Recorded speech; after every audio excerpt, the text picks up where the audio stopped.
नमस्कार। स्वागत है आप सबका राजनीति के इस अखाड़े में। मेरा नाम है अजय सेठिया। मित्रों, अभी चुनाव नतीजे तो नहीं आए, लेकिन संकेत साफ आ गए। एग्जिट पोल ने संकेत दे दिया है कि नतीजे कैसे आने वाले हैं। और पिछले दो चुनावों को अगर हम देखें तो जो एग्जिट पोल कह रहे थे हूबहू वही नतीजे आए थे। देश का कोई ऐसा एग्जिट पोल नहीं है जो भारतीय जनता पार्टी को हारता हुआ दिखा रहा हो या कांग्रेस को जीतता हुआ दिखा रहा हो। दर्जन भर से ज्यादा एग्जिट पोल्स आए हैं और सबके नतीजे करीब करीब यही बता रहे हैं कि भारतीय जनता पार्टी स्पष्ट बहुमत प्राप्त कर रही है और एनडीए अपार बहुमत के साथ जीतकर फिर से सरकार बनाने जा रहा है।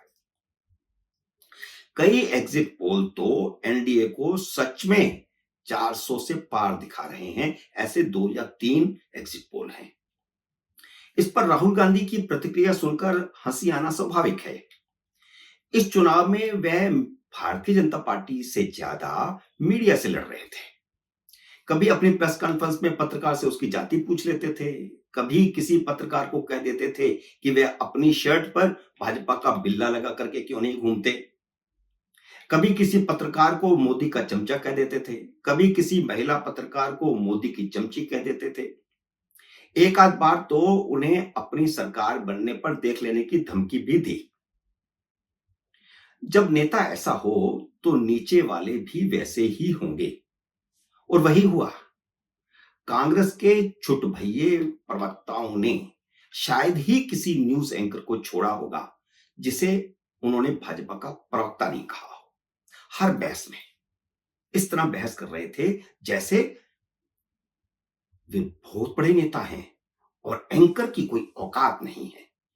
एंकर कोई सवाल पूछे तो उन्हें भाजपा का प्रवक्ता कह देते थे और मेरे ख्याल में शायद ही कोई बेचारा एंकर बचा होगा, राजदीप सरदेसाई जैसा।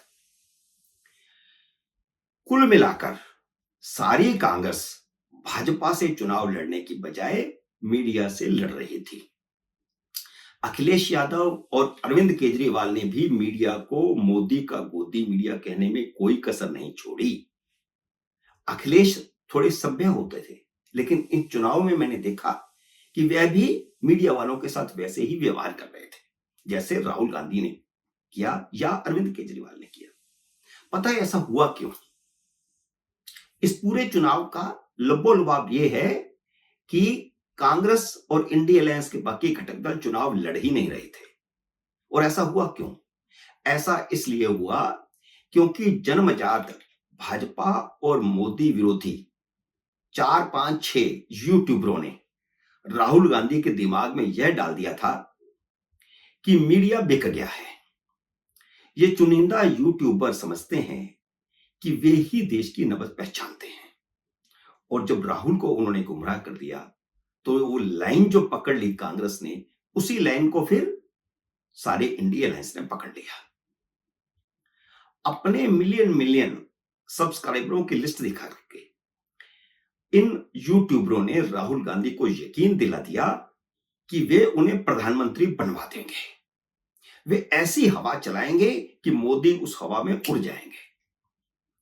इनमें से एक तो जर्मनी में बैठा है, ध्रुव राठी, जो अरविंद केजरीवाल के लिए काम करता है और जब आम आदमी पार्टी बनी थी तो बाकायदा उसके लिए सारे दस्तावेज तैयार करता था, वीडियो तैयार करता था, उसका संकलन करता था। ये ध्रुव राठी ऑन रिकॉर्ड है। हालांकि अब वो कहते हैं कि वे किसी पार्टी के साथ जुड़े हुए नहीं है, लेकिन रिकॉर्ड बताता है कि ध्रुव राठी अरविंद केजरीवाल के साथ जुड़े हुए हैं। इसका मैं प्रमाण भी इस वीडियो के अंत में आपको दूंगा। ध्रुव राठी को सारा मटेरियल या तो अरविंद केजरीवाल भेजते हैं, उनकी टोली भेजती है, या फिर आदिल अमन भेजता है। अब आप पूछेंगे कि यह आदिल अमन कौन है? इसका तो कभी नाम नहीं सुना। अब आपको बताता हूं कि आदिल अमन कौन है। आदिल अमन भी हाल ही में भारत से जर्मनी शिफ्ट हुआ है। वह सोनिया गांधी के खासुल खास और मोदी के ध्रुव विरोधी पूर्व आईएएस हर्ष मंदर के लिए काम करता है। हर्ष मंदिर को सोनिया गांधी ने मनमोहन सरकार के समय अपनी नेशनल एडवाइजरी काउंसिल का सदस्य बनाया था और शहरी नक्सलियों का जो सारा झुंड है ना देश में, उसी के साथ काम करता है हर्ष मंदिर, उनके नेताओं में से एक है। और वह सेंटर फॉर इक्विटी स्टडीज और अमन बिरादरी नाम से ट्रस्ट चलाते हैं। इन दोनों एनजीओ को विदेशों से खूब पैसा मिलता है। इस पैसे का उन्होंने खूब बेजा इस्तेमाल भी किया है। नरेंद्र मोदी के साथ प्रचार करने में भी इस्तेमाल हुआ विदेशी फंड का। तो होम मिनिस्ट्री की सिफारिश पर इसकी जांच शुरू हुई। ईडी ने भी जांच की, सीबीआई ने भी जांच की। 2021 से जांच चल रही है। इनके घरों पर, इनके ठिकानों पर बहुत सारे छापे पड़ चुके हैं। हर्ष मंदिर भी अब ज्यादातर जर्मनी शिफ्ट हो गए हैं। ऐसा नहीं है कि वो पूरी तरह शिफ्ट हो गए हैं, उनका घर ठिकाना सब यहां है, लेकिन वे ज्यादातर जर्मनी रहने लगे हैं। और उन्हीं के साथ ही ये बंदा जिसका मैंने नाम लिया, अमन, ये भी वहां शिफ्ट हो गया है। इन दोनों एनजीओ को अब पैसा कुछ ज्यादा मिलने लगा है और यहां के मीडिया के लिए भी पैसा मिलने लगा है। इसलिए वे बाहर से बैठ करके भारत के मोदी विरोधी मीडिया को हैंडल कर रहे हैं।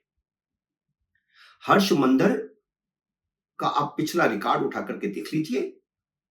मोदी के खिलाफ वह लगातार ट्वीट करते रहे, एक्स हैंडल पर लिखते रहे, भारतीय जनता पार्टी के खिलाफ लिखते रहे, सरकार के खिलाफ लिखते रहे, सरकार की उपलब्धियों के खिलाफ लिखते रहे। और फिर आप रिकॉर्ड उठा करके और देख लीजिए। हर्ष मंदिर जब भी कभी एक्स पर लिखते हैं या इंस्टाग्राम पर लिखते हैं, जब भी वह डालते हैं उसके 2 दिन बाद उसी विषय पर ध्रुव राठी का वीडियो आता है। अब इससे आप लिंक जोड़ लीजिए। आदिल अमन हर्ष मंदिर के एनजीओ के लिए काम करते हैं। हर्ष मंदिर ने उनको भी वहां पर शिफ्ट कर दिया है और अब वह ध्रुव राठी और हर्ष मंदिर के बीच में कड़ी का काम बन गए। दोनों को जोड़ते हैं और इसका मटेरियल उसको, उसका मटेरियल उसको, और उसको गाइड इस पर वीडियो बनाना है। ये सारा काम हर्ष मंदिर के लिए कर रहे हैं आदिल अमन, जर्मनी में बैठकर। स्वाति मालीवाल के मामले में ध्रुव राठी ने जिस तरह केजरीवाल के लिए काम किया, उसने यह साबित कर दिया कि वह केजरीवाल का पालतू है। रवीश कुमार और बाकियों के बारे में क्या कहूं, आप में से ज्यादातर लोग जानते ही हैं। कोई 4 PM हो या 8 PM हो, सब जाने पहचाने भाजपा और मोदी विरोधी पत्रकार रहे हैं। पिछले 2-3 दशकों से इनकी पत्रकारिता को आप जानते हैं, पहचानते हैं, या फिर आप ढूंढ करके गूगल पर या यूट्यूब पर पहचान सकते हैं, देख सकते हैं इनका इतिहास कैसा रहा है। किसी ने एनडीए टीवी का भट्टा बिठाया है, किसी ने न्यूज 24 का भट्टा बिठाया है, तो किसी ने इंडिया टीवी का भट्टा बिठाने की कोशिश की थी। इन्हीं में से कोई किसान आंदोलन का एडवाइजर बना हुआ था, कोई शाहीन बाग के धरने का एडवाइजर बना हुआ था। इन दोनों आंदोलनों से इन यूट्यूबरों की दुकान भी खूब चमकी, मिलियन सब्सक्राइबर हुए और उस मिलियन सब्सक्राइबर का उन्होंने राहुल गांधी को बेवकूफ बनाने के लिए इस्तेमाल किया, जमीनी हकीकत से उनको दूर कर दिया। इन सब ने राहुल गांधी के दिमाग में इतना भूसा भर दिया कि वह असली पत्रकारों को गोदी मीडिया और चमचे कहने लगे। राहुल गांधी की आंखों पर इन यूट्यूबरों ने ऐसी पट्टी बांध रखी है कि उन्हें सच दिखाई ही नहीं देता। इसमें कोई शक नहीं कि सोशल मीडिया में तो राहुल गांधी ने चुनाव जीत लिया था इन 2-4 यूट्यूबरों के भरोसे, क्योंकि हर इनका वीडियो 10-10 मिलियन जा रहा था, 15-15 मिलियन जा रहा था। तो सोशल मीडिया में तो ये छाए हुए थे। और बहुत सारे पत्रकार जो बैकग्राउंड में नहीं जाते हैं, जो उसकी तह में नहीं जाते हैं, लेकिन उन्हीं से प्रभावित होकर के अपनी बात कहने लगते हैं, अपनी बात लिखने लगते हैं, अपनी बात बोलने लगते हैं। तो सच्चाई यह है कि राहुल गांधी ने सोशल मीडिया में तो चुनाव जीत लिया था, वह मोदी पर भारी पड़ गए थे, लेकिन जमीन पर पिट गए, क्योंकि मोदी ने असली मीडिया को पकड़ा। और इस बार पहली बार नरेंद्र मोदी ने मीडिया को जमकर इंटरव्यू दिए, लेकिन राहुल गांधी ने फर्जी मीडिया पकड़ लिया। एग्जिट पोल के नतीजों को भी राहुल गांधी ने भाजपा का पोल बता दिया। मैं सोचता हूं कि 4 जून की दोपहर को जब नतीजों का ट्रेंड आ चुका होगा, तब राहुल गांधी क्या प्रतिक्रिया देंगे। शायद मीडिया की बजाय चुनाव आयोग पर नजला उतारेंगे। लेकिन राहुल गांधी के चाटुकार यूट्यूबरों में से एक नीलू व्यास के बारे में मैंने अपने पिछले एक वीडियो में बताया था। उन्होंने एक वीडियो में चुनाव के बाद की रणनीति का खुलासा किया था और वह उसमें उन्होंने कहा था कि अगर मोदी चुनाव जीत गए तो उनके खिलाफ देश भर में बड़ा आंदोलन शुरू किया जाएगा, जिसे विदेशों से भी मदद मिलेगी। यह खुलासा पहले ही हो चुका है, लेकिन वह आंदोलन देश के संविधान और लोकतंत्र के खिलाफ होगा, क्योंकि जीत होगी तो लोकतंत्र के मुताबिक होगी। चुनाव में जीत होती है। पिछले लंबे समय से राहुल गांधी, अखिलेश यादव और केजरीवाल सारे चुनाव में लोकतंत्र की और संविधान की दुहाई ही देते रहे थे, और अब उसी संविधान के मुताबिक, उसी लोकतंत्र के मुताबिक अगर मोदी जीतते हैं तो फिर किसके खिलाफ आंदोलन होगा? संविधान के खिलाफ और लोकतंत्र के खिलाफ। लेकिन सोशल मीडिया पर राहुल गांधी की 5 जून की लंदन की एक टिकट वायरल हो रही है। मुझे नहीं पता वह असली है या फर्जी है। वह फर्जी भी हो सकती है, असली भी हो सकती है। लेकिन एक बात तय है कि मोदी की तीसरी बार जीत के बाद भारत के खिलाफ साजिश होगी, जिसे कनाडा, अमेरिका, इटली और जर्मनी में बैठकर बनाया जाएगा। मित्रों, उम्मीद है खुलासों से भरा यह वीडियो आपको पसंद आया होगा। इसे लाइक और शेयर कीजिए ताकि ये जानकारी ज्यादा से ज्यादा लोगों तक पहुंचे। अगर आपने मेरे YouTube चैनल को सब्सक्राइब नहीं किया तो कृपया सब्सक्राइब भी करते जाएं और घंटी का बटन भी दबाएं, ताकि जैसे ही मेरा अगला वीडियो आए आपको सूचना आए। जल्द ही मिलते हैं अगले वीडियो में किसी अन्य विषय के साथ। तब तक नमस्कार।